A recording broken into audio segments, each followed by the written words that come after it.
بسم الله. الحمد لله. صلى اللهم على نبي محمد وعلى آله وصحبه وسلم تسليما كثيرا. اللهم وفقنا لما تحب وترضى. وبعد فالسلام الله عليكم ورحمته وبركاته. أيها الأحبة، درسgu sida la sheegay wuxuu ku saabsiisan yahay majaalis الذikri والعلم ama fadhiyada ilaahay lagu xuso subxaanaه wa tacaala, lagu weyneeyo, lagu barto diinta alle subxaanaه wa tacaala.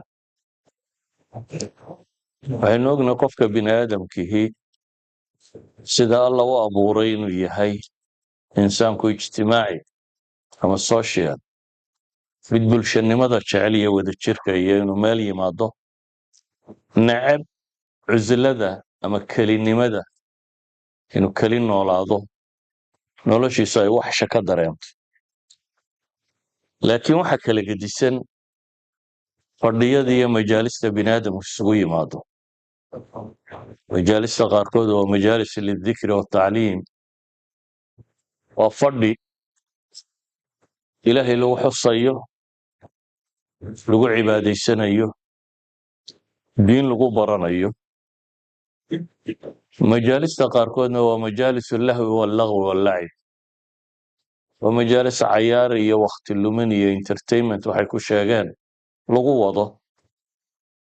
majaalista qaarkood waa majaalis almunkar walghiiba wannamiima, waa goobo fadhi ku dirir ah oo in la isxanto iyo in dadka la isku diro iyo xumo ama wixii diintu nahdiday alla reebay in laga shaqeeya. idan waxoo dhami waa majlis mid waliba, laakiin midba waxa lagala tegayuu ku xidhan yahay iyo waxa alle subxaanahu wa tacaala ina faray inaynu ka yeelno.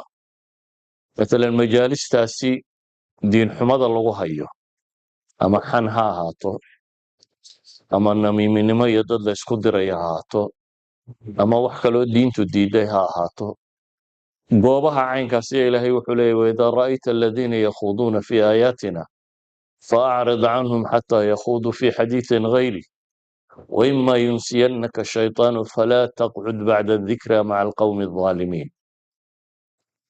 ilaahay wuxuu leeyahy subxaana wa tacaala meelaha aayaadka iyaga lagu dhumbanayo ama diinta wax lagaga sheegayo ama ilaahay lagu caasinayo, kuwa ha la fadhiisanin baa ilahay yidhi, fadhiyada ha ka qaybgelin, inay war kala akhrinayaan mooyaane. haddiiba mararka qaarkood shaydaanku ilowsiyo fadhi caynkaasi aad ka qayb gasho, markaad xasuusato ka kac baa la yidhi, ha ka qaybgelin. aayadda kalena waa ka ilaahay ku tilmaamaya innakum idan miluhum, fadhigaa haddaad sii fadhido ka mid ahaato kuwii waxan waday baad la xukum tahay, kuwii waxa kan waday baad la xukum tahay.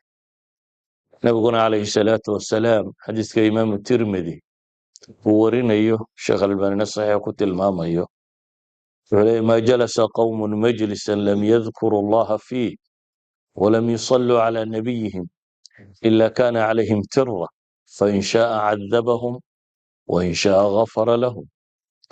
dadku goob ma fadhiistaan goobtaasoo aanay ilaahina ku xusaynin, nebigana ku salliyaynin calayhi salaatu wasalaam. hadday taasi dhacdo, aakhiro bar buu ku noqdaa ama khasaare tira, khasaaru ku noqdaa. ilaahay hadduu doono fadhiga waa ku cadaabaa wixii ay ka kasbadeen, hadduu doonana waa u dembi dhaafaa. idan fadhiyadu waa tiro badan yihiin. naadiyada dadku tagaan, naadigaagu ma masaajidba, ma maqaaxiba, ma garoonka kubadda lagu cayaariyo, riwaayadaha iyo concertska lagu dhigaa, naadigaad ka qayb gashaa waa kee? ma fadhi ku dirarka? waayo waxaa la ogyahay qofka bini aadamkii keli inaanu joogi karin. keliduna dee waa qaababka bini aadamka loo ciqaababa. xabsiyada dadka marka lagu xidho, sal ama xabsi infiraadiya jiro, xabsigiisiisii ah oo xabsiga caadigaa dad baad arkaysaa lagugu soo daynaya. laakiin markaad ama xabsigaa dhib ka geysato amaba se politically dowladdu ay rabto inay ku cadaadiso waxaa la sii geeyaa xabsi kaloo cusl ah infiraadiya keliya sansaanadii hore 4 derbi oo aanad qof bini aadama arkaynin inaad bini aadam arki weyda marka waa ciqaab laakiin bini aadamka markaad aragtee u imanayso maxaad ugu imanaysaa mar bay kaa ciqaab tahay ka roon tahay majaalista qaarkood haddii uu majliskaad fadhiisanaysaa yahay mid dembi iyo dhib iyo mashaakil ka jira aakhiradaada ama adduunkaaga kaa infiraadiga ee cusladaabaa dhaama kaa xabsigaabaa dhaama idan qofka muslimka ah ama dadka muslimiintii naadiga ugu weyne ay leeyihin waa masaajid masaajid baa la yidhi 5 salaadood ku kulma masaajidkaa la yidhi xaafadda xayiga dadka wada degani ciidka jumcada mid qura ha isugu yimaado waxaa la yidhi magaalada dadka wada degani haddana ciidda bannaan qura ha isugu yimaadaan meel laysku barto aqoon laysku weydaarsado diin laysugu sheego qofka muslimka majliskiisa markuu guriga ka yimaado uu yimaadaa waa masaajidda masaajiduna dee dhulka ilaahay wuxuu tilmaamayaa axabu buqaaci illaahi ila allahi inay tahay suu nebigu sheegay dhulka ilaahay meesha loogu jeceliyey ee ugu daahirsan ee ugu nadiifsan meesha uu nuurku ka baxo ayay tahy waa ka ilaahay qur-aan ku tilmaamaya fii buyuutin aadina allahu an turfaca wayudkara fiiha smu yusabixu lahu fiiha bilguduwi walasaali rijaal ilaahay wuxuu ku tilmaamayaa iftiinka iyo hanuunka iyo waxaasoo dham inuu yaallo guryahaasi kuwaasaana ilaahay faraya in kor la yeelo oo ama dhisme ha noqoto ama tacmiirta kaleba ha noqotee halkaas baa ilaahay rag yaqaanaa ku xusan baa ayaa rabbi tilmaamaya subxaana wa tacaala aayad kalena waa ka alla leh inamaa yacmuru waxaa camira inta badan camiraadda mala dadku wuxun bay u arkaan dhismaha kane camiraadda dhabtahay waa inaad cibaado iyo ictikaaf iyo wardi iyo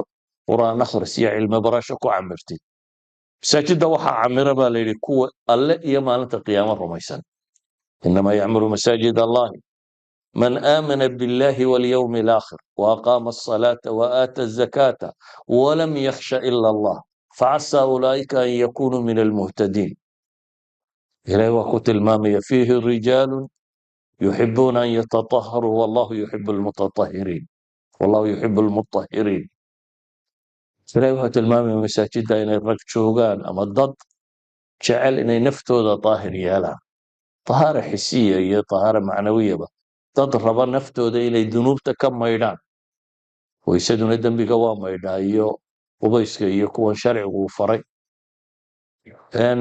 cibaadaadka kale la samaynayana waa maydhaa masaajiddaasi waxaa laynoo tilmaamaya salaad qura inaanay hayne xataa fadhigiisu inuu cibaado yahay masaajidka haddaad iska timaado fadhiisato waa cibaada waa taqaanin cibaadat lictikaaf inta badan inagu cibaadada wuxunbay maskaxdeena ku xidhan tahay 10ka dambe ramadaan oo markaad maqasho iyadoo ictikaaf laga hadlayo 10ka dambe ramadaan in la ictikaafaa baynu qaadanay laakiin cala almadhabi shaafici saacad nusu saac 10 daqiiqa la ictikaafi karaa markaad masaajidka soo gashaba haddaad niyeysato muctakif baa tahay ilaahayna wuxuu leeyahy wacahidnaa ilaa ibraahiima waismaaciila an tahira beytiya lilطaa'ifiina waalcaakifiina warukaci sujuud sida ogeed fadhigiisu xataa haddaanad dad la hadal oo qur'aan akhrinin oo waxba kala samaynin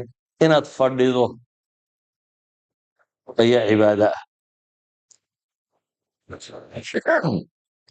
waa meesha ilaahay ku tilmaamayo inuu isagu isu idaafeeyey masaajid allahi la leeyahy ama buyuut allahi lagu tilmaamay isagoo ilaahay dunidoo dhan leh aan cidina la sheegan karaynin laakiin waxaa la sheegayaa kuwan maxaa loogu idaafeeyey waa weynida la weyneynayo masaajidda iyo sharfidda la sharfayo daraaddeed ilaahayna wuxuu ku tilmaamay kuwa masaajidda in la camiro diida inay daalimiinta ugu waaweyn yihiin waman adlamu miman manaca masaajid allahi yadkura fiiha smuh wasaca fii kharaabiha ulaa'ika ma kana lahum an yadkhuluuha ilaa khaa'ifiin lahum fi dunya khizy walahum fi laakhirati cadaabun cadiim.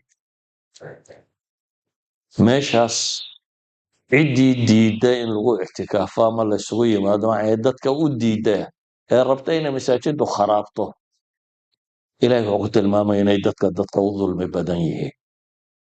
nabiguna calayhi salaatu wasalaam wuxuu tilmaamaya xabu lbilaadi ila allahi masaajiduha, alle dhulka meeluhu u jeceliyey inay tahay masaajideeda. meelaha alle agtiisa loogu necab yahayna inay suuqyada tahay, waayo suuqa inta badan laqwi iyo khiyaano iyo kish iyo wax kala ka socda, laakiin masaajidka inta u badan leh waa cibaado iyo dadku inuu ilaahay ku xidhan yahay ayaa ka socota. ayuha alaxiba, waxaan leenahay markaa naadiga muslimku waa masaajid. ummad haddaad aragto masaajideedu ay madhan tahay, waa ummad sii go'aysa, naftu ka baxayso. ummad haddaad aragto masaajideedu camiran tahay oo jooga, waa dad aad moodo inay kobcayaan ama dad jira inay noqonayaan. walidalik baa masaajidku risaalo ruuxiya wuu leeyahy, waa in ilaahay la xuso oo la weyneeyo oo diintiisa lagu barto oo aakhiro laga hadlo oo laga fakero oo loogu diyaargaroobo oo rabbi lagu xidhnaado. risaaladaa wuu leeyahy. risaale ijtimaaciya wuu leeyahy, waa loogu talagalay bulshadu meel ay isku barato oo kooda baahan iyo kooda dhibi haysato iyo kooda marka la waayo la gartay inuu xanuunsanayo lasoo booqanayo. waa meel dadku bulsho ahaan loogu talagalay inay isku bartaan. saasaanu ahaa masaajidkii nebigu calayhi salaatu wasalaam. risaala tacliimiya wuu leeyahy, waa meel wax lagu barto oo muslimiintu cilmigan aynu maanta nidhaahno waa cilmi maadiye, cilmi diiniya ma jirine, cilmigu masaajidkunbaa lagu dhihi jiray mar hadduu cilmi yahay. waayo cilmigu ima ilaahay makhluuqaadkiisa oo afcaashiisiiya inaad baranayso, iyo ilaahay kalaamkiisa iyo waxyigiisa inaad baranayso, waa labada midow. labadabana masaajidkaa lagu dhihi jiray. waxaana imika maqashaan dunida in la yidhaho waa kursigii hebel. kursigu waa kurasidii masaajida la dhigi jiray ee culamada muslimiintii wax ku akhriyi jirtu ka yimi. idan risaalada ijtimaacigaa buu naadigani leeyahy, oo masaajidku danta laga leeya waxaa ka mid ah in dadka muslimiinta isugu yimaadaan oo ku kulmaan oo kooda baahan ku caawiyaan oo kooda buka lagu soo booqdo oo kooda isku buuqay loogu warramo oo ka dhibka cabanaya dhibta lala wadaago ama laga dhiciyo. maadaama uu caynkaa yahay, masaajidku waa meel naadi la rabo qofka muslimka inaanu marnaba ka maqnaanin. nabigu calayhi salaatu wasalaam iyo saxaabadiisii oo masaajidka fadhiya ayaa qola timi maryo jeexjeexan leh oo abaar ka cabanayso caynkan oo reer mudara. dabeetana nebigu intuu masaajidka khudbadeeyey ayuu wuxuu dadka ku booriyey war waxa la ysku sadaqadayso. yacni dadka baahani xataa meeshay imanayeen cahdigii nebigu wuxuu ahaa masaajidkaasi. walidaalika markaan soo koobo, nabiga calayhi salaatu wasalaam waxaynu ka garan karnaa majliskiisii oo ahaa masaajidka iyo meeshuu wax ku akhrinayay. xadiiskii caanka ahaa ee xandala alusayidiy, xandala alusayidiy baa mala loo akhriya, alusayidina qola akhrida. saxaabigaasi wuxuu ka mid ahaa min kutaabi ilwaxyi, nimankii waxyiga qori jiray. ayaa maalin abibakar la kulmay. dabeetana wuxuu yidhi iska waran. abibakar baa ku yidhi, wuxuu yidhi naafaqa xandala. xandala wuu munaafiqooday. wuxuu yidhi subxaana allahi maa taquul. dabeetana wuxuu weydiiyey maxaa jira. xandala wuxuu ka warramay majliskaa nebiga ay la fadhiyaan ee joogaan. marka ay fadhiyaan ee uu nebigu janno iyo naar iyo aakhiro u xasuusiyo, waxaad moodaysay buu leeyahy inay ra'yul cayn tahay, inaanu arkaynaba jannada lafteedii iyo naarta lafteedii oo cabsii markaa iyo hunguriba imanayaan.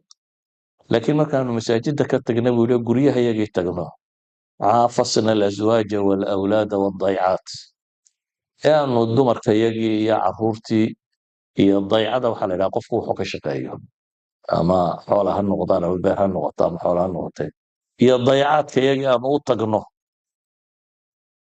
wax badan oo wixii ka mida baanu ilownaa buu leeyahy yani wuxuu leeyahy isbeddel baa yimaada quluubta iyadu dareenkay qabtay markay masaajidka fadhiday ee nebiga la joogtay iyo markay guriga iyo shaqada iyo meelaha kale joogtay isbeddel baa dhacaya dabeetana abubakarna wuxuu ku yidhi annaba taa waa dareenaaye bal inawadii nebiga u tagnay nebiga calayhi salaatu wasalaam loo tegey sidii baa loogu sheegay naafaqa xandala xandala wuxuu leeyahay baa la yidhi ilaahay rasuulkiisa waa munaafiqowne yani munaafiqnimaduu tilmaamaya waa isbeddelkaa yar ee ka dhex dhacay markuu gurigiisa joogay iyo markuu masaajidka joogay differencekii u dhexeeyey wamaa daaka buu nebigu ku yidhi way u sheegeen deetana wuxuu ku yidhi sidaa markay la joogtaan tihiin haddaa ku daa'imi lahaydeen malaa'igtaa bay idinku salaami lahayd suuqyada iyo guryihiinna iyo waddooyinka malaa'igta idinku salaami lahayd taa macnaheedu maxay tilmaamaysaa sida dadka qalbigooda iyo ruuxdooda isu beddesho markay masaajidda joogaan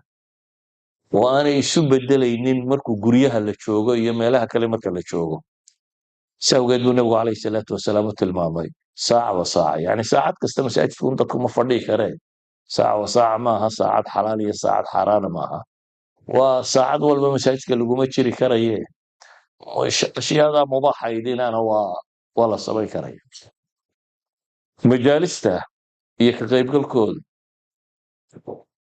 xawaaley 13 faa'iido ay leeyihiin oo nusuusi ku soo aroortay aynu isu tilmaami doona marka 13 shay oo tilmaamaya majaalistaasi mudnaanta ay leeyihiin iyo qofka muslimka inaanu ka maqnaanin ka koowaad waxaynu ku tilmaami karnaa inuu yahay ilaahay baa rasuulkiisii ku yidhi majaalistaa fadhiiso wasbir nafsaka maca aladiina yadcuuna rabbahum bilghadaati waalcashiyi yuriiduuna wajha ولا تعد عيناك عنهم تريد زينة الحياة الدنيا ولا تطع من أغفلنا قلبه عن ذكرنا واتبع هواه وكان أمره فرطا إلهي وحيلي واحد نفتاذا كصبر سيسا إني كوحدة إلهي سبحانه وتعالى عبادتي سيبريدي سكون مشغول سن قرن هوريا قرن دبابا إنا مجلس كاكا قيباش هو فردقا غيرو بطو haddii ilaahay rasuulkiisii la yidhi fadhigaagu kuwa ha u bato innaga xaguu u badanaya markaa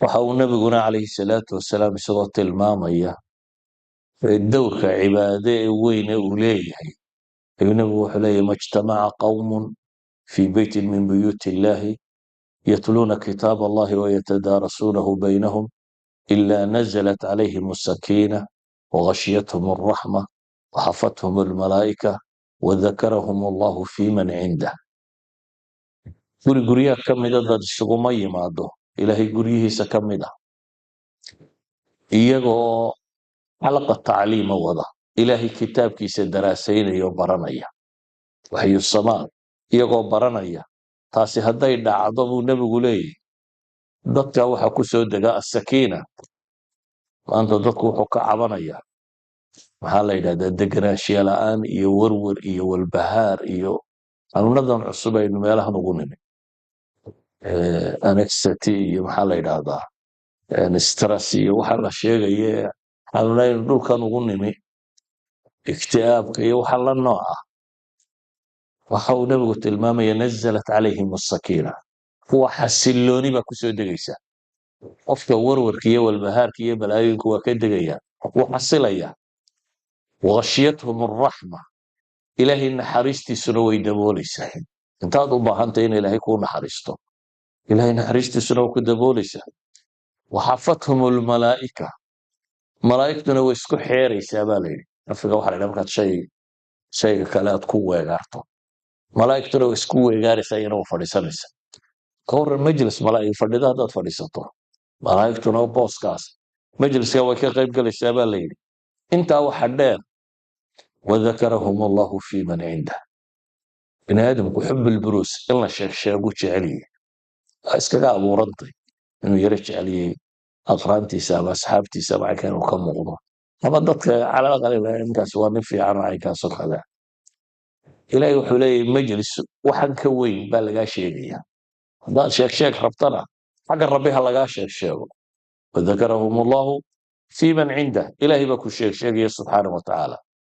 إذن أيها الأحبة مجالس علم قالوا برنا أيوه حلقة فائدة خاصة المامي إلا حد ما دام مساجد أي رجل كبرناين هوين كينا النبي جاي توي ما دين صحابة دي هوين كي صحابيات كهيكون هذين غلبنا عليك الرجال إلهي رسولك سيو رجبا نوقع حقبتي فاجعل لنا يوما من نفسك أنا مالي نوصمه هذا إحنا برتد فبتنا النبي عليه الصلاة والسلام يجرى مالي بو بلن قاضين وحبروا marka rag iyo dumarba cidina kama maaranto in lagu xidhmo dhulka ilaahay dikrigiisa iyo cilmiga lagu hayo 13 shay aynu sheegayno mid waa ka koowaad oo ah in ilaahay rasuulkiisii faray inuu dadkaasi la fadhiisto la joogo kan labaad waa kan aynu tilmaamayno oo ah malaa'igtu inay kugu soo wareegayso goobtaasi goob malaa'igtu ka qayb gashay inay tahay ka saddexaad waa in naxariis kuwa daakiriinta ilaahay xusaya ama ilaahay baranaya subxaana wa tacaala iyo diinkiisa inay naxariista alla daboolayso ka afraad waa sakiina xasiloonidaas inay soo degayso ka shanaad waa in ilaahay agtiisa idinkaa sheegayo ka lixaad waa majaalisu dikri dadka fadhiya in ilaahay dembigooda dhaafayo ka afraad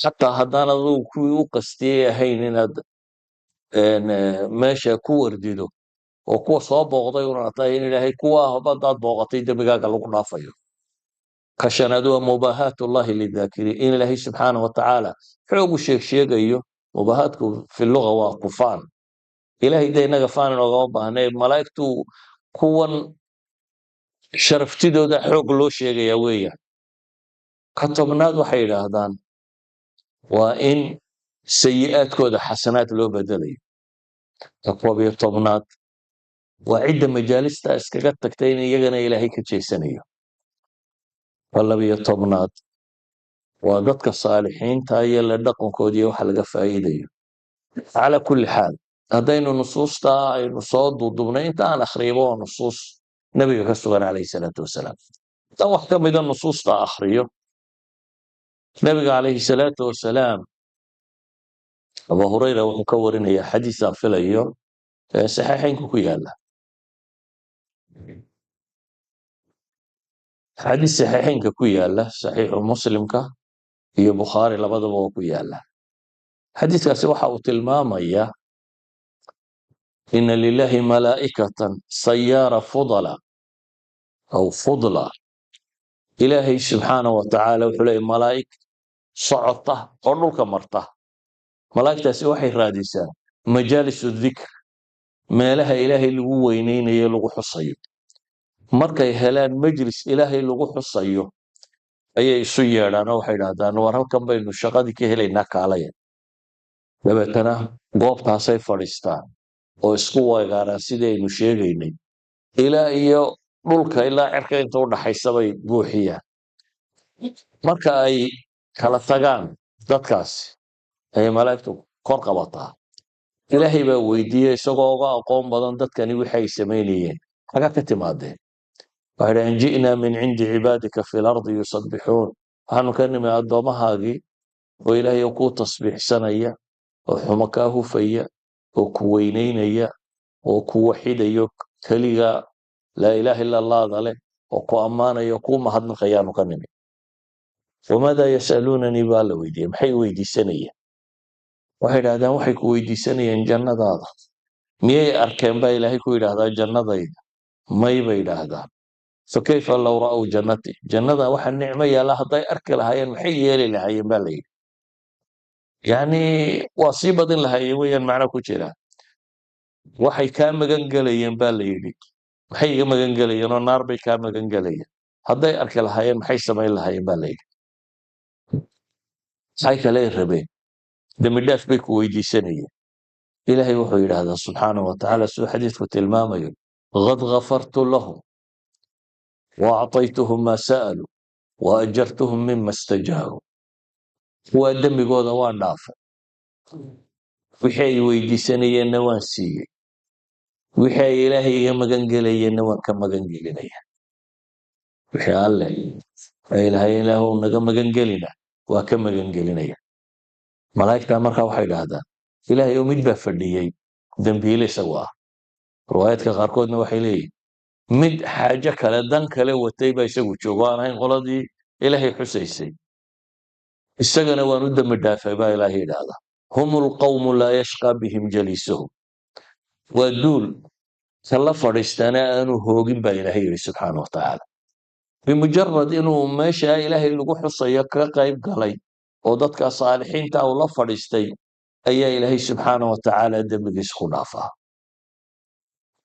xadiidka kale uu warinayo abi saciid alkhudri, mucaawiya, waa laba saxaaba kale warinaya. mucaawiya wuxuu arkay masaajidka xalqad fadhida. wuxuu warinayaa xadiidku inuu nebigu arkay xalqada caynkaa, dabeetana mucaawiyana sidiisi leeg buu samaynaya. sidani maxay tahay? niman xalqad fadhiyo masaajidka gudihiisa buu yimi, markaasuu yidhi allahuma ajlas, maxaa idin fadhiisiiye meesha baa layidhi. markaasay dhahan jalasnaa nadkuru llah, waxaanu fadhiisanay annagoo rabna inaanu ilaahay subxaana wa tacaala xusno. mucaawiya wuu dhaariye, wuxuu yidhi ilaah baan idinku dhaariyey ma inta unba u fadhiisateen, diinunba idinka ahayd fadhiga kale. qaaluu wallahi ma ajlasnaa ila dak, kan mooyaane wax kale nama fadhiisinin. wuxuu ku yidhi tuhmo aan idinka qabo idinma dhaarinin, waxaanan idiin sheegayaa nebi maxamed cidina iigama dhoweyn, laakiin haddana axaadiis badan inuguma wariye buu leeyay. mucaawiya kutaabulwaxyina wuu ka mid ahaa, walaashiina dee nebigaa qabay umu xabiiba. saas daraaddeed buu mucaawiya wuxuu leeyahay dadkii nebiga ugu dhowaa baan ahay, haddana axaadiis badan ma sheega buu yidhi, laakiin idinka waan idiin sheegaya weyaan, xadiis baan idiin sheegaya. wuxuu yidhi nebiga guriga ka soo baxay, dabeetana masaajidkuu yimi, qolo fadhiduu u yimi, intaanaan idin weydiiyo kaluu weydiiyey, sidaa ku jawaabteen oo kale ku jawaabeen. dabeetana wuxuu nebigu ku yidhi ama anii lama astaxlifkum tuhmatan lakum walakinahu ataanii jibriilu faahbaranii ana allaha caza wajalla yubaahii bikum almalaa'ika. nebigaa wuxuu yidhi wax kale idinmaan dhaarinay, jibriil ba hadda ii yimi, dabeetana wuxuu ii sheegay in ilaahay subxaana wa tacaala uu idinku ammaanayo malaa'igta dhexdeeda ayaa lay sheegay buu leeyay. saa daraaddeed baan idin weydiinayay waxaa qabanayseen muxuu yahay ammaanta intan leeg alla agtiisa kaga hesheen iyo in malaa'igta dhexdeeda laydinka sheego. xadiid kale oo imaam tirmidi iyo bayhaqiba warinayaan can anas oo sanadkiisa fiihi maqaal, imaam alalbaniy raxmatullaahi calayh kutubtiisa hore uu tadciifinaya, kuwiisa dambena uu taxsiininaya. ayaa nebigu wuxuu yidhi idaa marartum biriyaad aljanna fartagu, haddaa beeraha jannada soo martaan daaqa baa la yidhi. waxay yidhahdeen oo beeraha jannadu ilaahay rasuulkiisii waa maxay? nebigu wuxuu yidhi waa xilaqu dikr, waa meelaha ilaahay lagu xusayo. yani meel ilaahay lagu xusayo haddaad aragto ha dhaafin. waxa kaloo imaam albayhaqi saxaabiga kale la yidhahda cabdillaahi bnu mugafal uu ka soo aroorinaya. xadiistaas waxaynu u qaadanay waa saxaabo kala gedisan baa wada aroorinaysa. mid abu hureyra aroorinaya, mid anas baa aroorinaya, mid cabdillaahi bnu lmugafal baa soo arooriyey, mid abi saciid alkhudri. axaadiistan kanna wuxuu nebigu leeyahy maa min qowmin ijtamacuu yadkuruuna allah, ma jiro duul kulmay iyagoo ilaahay xusaya ilaa naadaahum munaadin min asamaa, ilaa iyo samadaa mid yeedha uga yeedha oo maxaa lagu yidhaahdaa quumuu makfuuran lakum, kaakaca idinkoo dembigiina la dhaafay, qad budilat sayi'aatikum xasanaat. xadiiskani markaa kuwii hore intan buu dheeriyey. imaam albayhaqa soo saaray, sheekh alalbanina waa saxiix buu ku tilmaamaya. qad budilat sayi'aatikum xasanaat, dembi dhaaf qura ma ahayn, dembigiinina waa la dhaafay, sayi'aadkiinina xasanaat baa laydinku bedelay ayaa lagu yiri. ayuha alaxiba, axaadiistaa waxaynu akhrinaynaa inaynu tilmaamno qofka muslimka ahi inaanu ka maarmin majaalistaa inuu fadhiyo oo weliba fadhigooda badsado oo mar kasta uu iman karayo u imaado. walidalik baa xadiid uu warinaya biwaaqid leythi, saxaabigii la odhan jiray, wuxuu ka warramayaa nebiga calayhi salaatu wasalaam oo masaajidka fadhiya oo dadka muslimiinta wuxu sheegaya ayaa 3 nin masaajidka soo gashay. 3dii nin ee masaajidka soo galay midi xalqadii buu boos ka egto wuu galo wuu fadhiistay. midna boos buu hore u waayo intuu xishoodu xagga dambe u fadhiistay. midna wuu iska tegey muu soo gelinin. waa 3 nin oo midba ficil sameeyey. midii sufuftii buu ka qayb galay xalqadda inuu ka mid ahaado. midna waa xishoodo waa dabadoodu u fadhiistay laakiin xalqadii waa jooga. midna wuu iska tegey. nabigu markuu warkiisii dhameeyey buu wuxuu ku yidhi saxaabadii alaa ukhbirukum cala nafari halaath. xadiiska imaam muslim baa warinaya. 3dii nin arrinkooda ma idinka warraba? haa baa la yidhi. ama axaduhum faaawaa ila allahi faaawaahu allah buu nabigu tilmaamay. midi ilaahay xaggiisu u dunmay ama u hoyday dabeetana ilaahayna waa soo dhoweeyey. waa kii xalqada fadhiistay.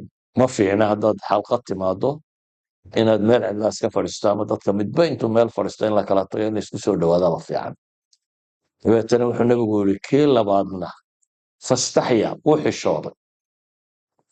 culammadu waxay dhahaan muxuu ka xishooday? xalqadda inuu ciriiriyo ka xishooday. qaarkood waxay dhahaan maya, inuu nebi maxamed iyo xalqadda ka tagaa buu ka xishooday. inuu ilaahay dikrigiisa la sheegayo icraad ku sameeyo ka xishooday. fastaxya allahu minhu buu nabigu yidhi calayhi salaatu wasalaam. kii saddexaad waxaa la yidhaha ama aakharu faacrad. kii kale waa jeestay. faacrad allahu canhu ilaahayna waa ka jeestaa la yidhi. muxuu ka jeestay? wuxuu ka jeestay can dikri meesha fadhiyey. maxaa lagala jeestay? ibn cabdilbar iyo culimmada waaweyne waxay leeyihiin thawaabkii baa lagala jeestay. yani wuu ka tegey waayo waajib ma ahayn bay leeyihin. wuxuu qofkani ka tego ciqaab ma muto. saa daraaddeed bay xadiiska waxay u fasireen wuu ka tegey isna waa ajar waayey. de wixii aynu soo sheegnay oo dhane ahaa xagga allah lagaa sheegaya iyo dembigaagaa la dhaafaya iyo sayi-aadkaagaa kan lagugu bedelaya iyo tuma'niinaad helaysa iyo raxmaa ku daboolaysa iyo waxaynu sheegaynay oo dhan budde ka jeestay. isna intaaba waa waayey weeyaan markaa. faacrad allahu canhu. ayuha alaxiba, xalqaadka ama goobaha ama majaalista dadku isugu imanayaan ee diin la isugu sheegayo, ilaahay lagu xusayo, ilaahay lagu soo hadal qaadayo, rabbi lagu weyneynayo, nabiga calayhi salaatu wasalaam lagu sallinayo, aakhir iyo adduun wixii manfac ku jira diintu sheegtay la isugu tilmaamayo. nusuusta qaarkood waxay ku tilmaamaysaa inuu yahay jihaadka la mid tahay. walidaalika baa xadiis imaamu tirmidi warinayo sheekh albaanina xasan ku tilmaamay baa nebigu wuxuu yidhi ina maqaama axadikum fii sabiili illah. midkiin ilaahay jidkii oo u kaca ayaa afdalu min salaatihi fii beytihi 70 caaman. ayaa ka fadli badan gurigiisa uu ku tukanayo 70 sannadood. cumuuman waa garan karnaa fii sabiili illaahi inay tahay maxay? jihaadkii waa kaaska u sarreeyey.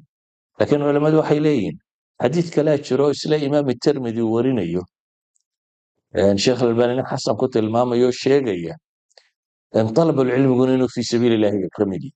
waman kharaja fii طalab alcilmi fahuwa fii sabiili illahi xataa yarjic baa nabigu yidhi calayhi salaatu wasalaam.